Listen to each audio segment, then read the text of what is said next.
Hello students, welcome back to my YouTube channel. So today we are going to discuss the topic that is very important, that is placenta previa, that comes under the obstetrics and gynecology. So let us discuss what is the meaning of placenta previa.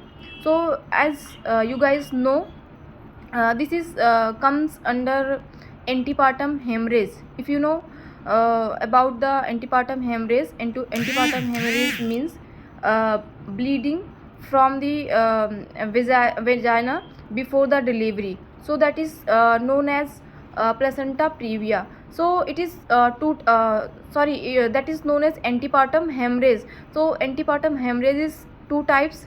One is placenta previa and another one is abruptio placenta. So here we are going to discuss regarding the placenta previa. So let's move and see what is the meaning of placenta previa. So first we have to discuss the definition of placenta previa. The placenta is implanted partially or completely over the lower uterine segment. It is called as placenta previa. So as you guys knows, what happen in the normal condition, normally placenta is attached to the upper uterine segment, but in case of placenta previa, what happen, it is attached to the lower uterine segment, maybe partially or maybe completely. It should be cover the internal os. So this condition is known as placenta previa. Okay, that means placenta is completely or partially attached to the lower uterine segment. So in short, it is known as displacement of the placenta.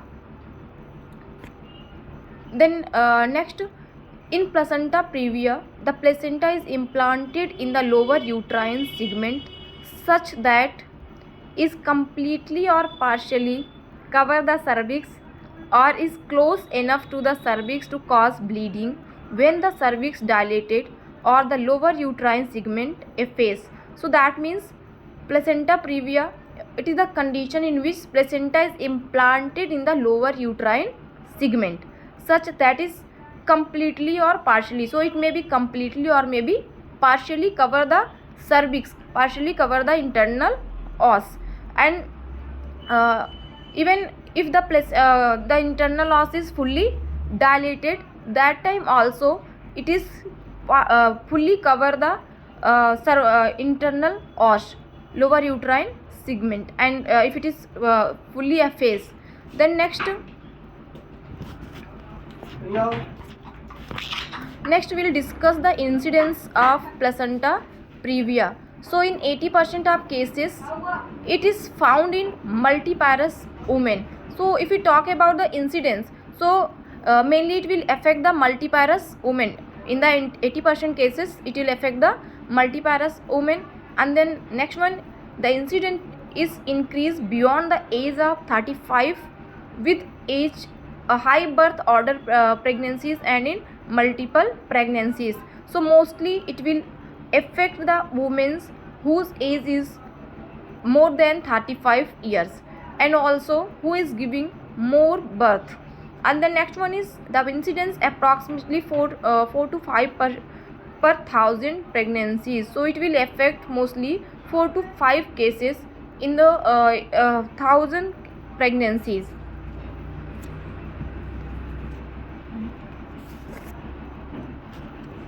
The next come to the risk factors.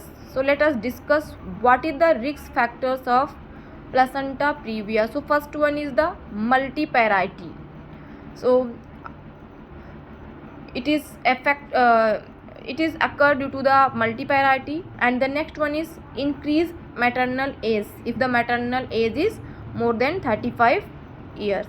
And the next one is high altitude. And then another one is history of previous scar in the uterus. And then next one is smoking. And one more is there, that is dropping down theory.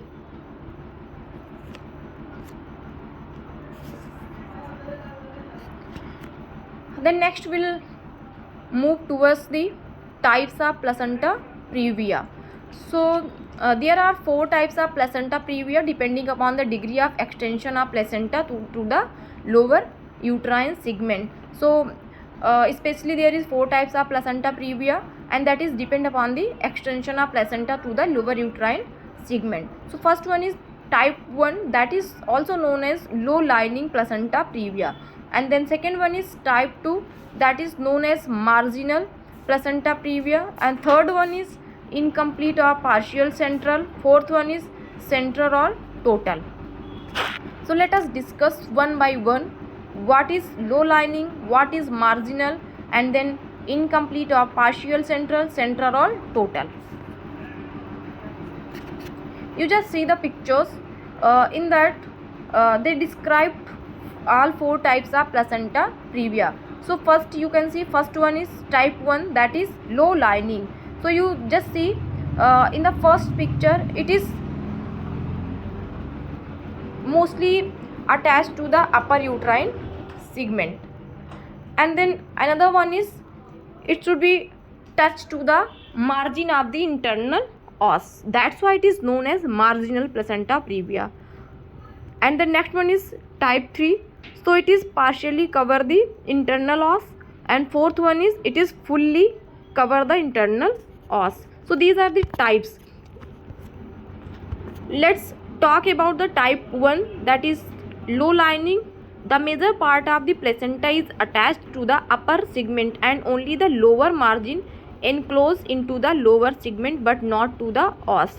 So that means in the first one, in the low lining, most part of the placenta is attached to the upper uterine segment. So that is known as low lining placenta previa. Next one is type 2, that is known as marginal. The placenta reaches the margin of internal os but does not cover it. So in the second one, it should be touched to the margin of the internal os but not fully cover it. So you can just see in the picture in the first picture, this one is the marginal placenta previa. So you just see it is touched to the margin of the internal os but not fully cover. So that is known as marginal placenta previa. Next come to the type 3, incomplete or partial central. The placenta covers the internal os partially. In the third one, the placenta cover the internal os partially, means the half of the portion of internal os covered by the placenta. The next one is type 4. So central or total, it is also known as central or complete placenta previa. So the placenta completely cover the internal os even after it is fully dilated. What happened in the fourth type of placenta previa? So in the fourth type, it is placenta is completely cover the internal os even if the internal os is fully dilated, because so it is completely cover the internal os, that is known as type 4 or central or complete placenta previa. Okay, so today we'll discuss till types of placenta previa.